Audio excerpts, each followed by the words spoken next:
Goni skill, ankle eversion, tarsal joints. Position the patient sitting with the knees flexed to 90 degrees. Position the hip in 0 degrees of rotation, adduction, and abduction. Remember to test the unaffected limb first.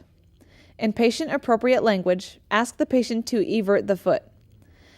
Assess the tibia and fibula for knee extension and external rotation and abduction of the hip. Use one hand to pull the forefoot upward into dorsiflexion, laterally into abduction, and turn the sole of the foot laterally into pronation so that the lateral side of the foot is higher than the medial side to produce eversion. As you stabilize the tibia and fibula to prevent knee extension and external rotation and abduction of the hip, the end of range of motion occurs when resistance is felt and additional motion causes internal rotation and adduction of the hip. Assess the end feel of the joint, which may be hard because of the contact between the calcaneus and the floor of the sinus tarsi.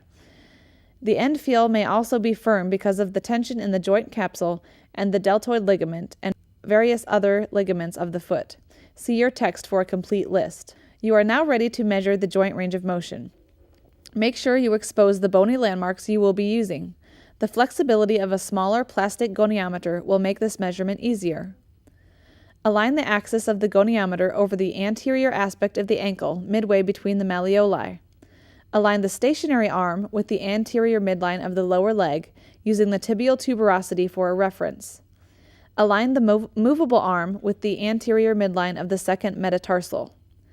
Ask the patient to perform eversion of the foot, as previously done, maintaining the goniometer in alignment through the entire range of motion and observe for any extraneous movements of the hip and knee.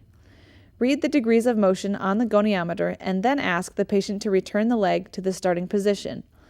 Remain at eye level of the goniometer when reading the measurement. Make a note of the amount of degrees measured. Measure twice.